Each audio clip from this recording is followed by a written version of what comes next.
Libera è la notte, libero colui che nella notte di se stesso attraversa il pensiero nelle forme dell'onore. Tutto ciò che è oltre dimora nella tacita consapevolezza di tutti noi. Da dove veniamo e dove ritorneremo? Basti pensare quale anelito riprende il cammino verso il domani.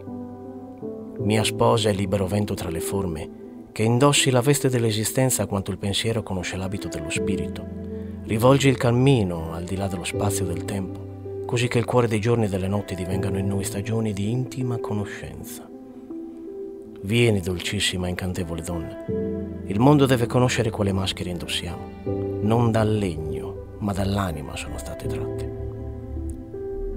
Vieni, sposa vivente.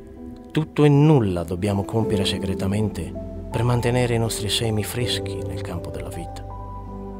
Colei che il mio cuore ama ha vissuto ogni respiro delle mie fatiche, laddove tardavo nell'onore e nel conflitto. E benché non sia un frequentatore di templi, non posso che inchinarmi in presenza dello spirito, ineffabile amico, ineffabile dono. Quando il mondo apparterrà a noi? Quando le foglie del cosmo sveleranno tutti i segreti che il cuore della vita serba in sé. Ed è allora che cammineremo veramente. Ed è allora che toccheremo propriamente l'orlo della veste di Dio. Poiché siamo acqua e fuoco, ardori in movimento di sogni e realtà, intimi e secoli, coscienti di quel che avvolge l'anima.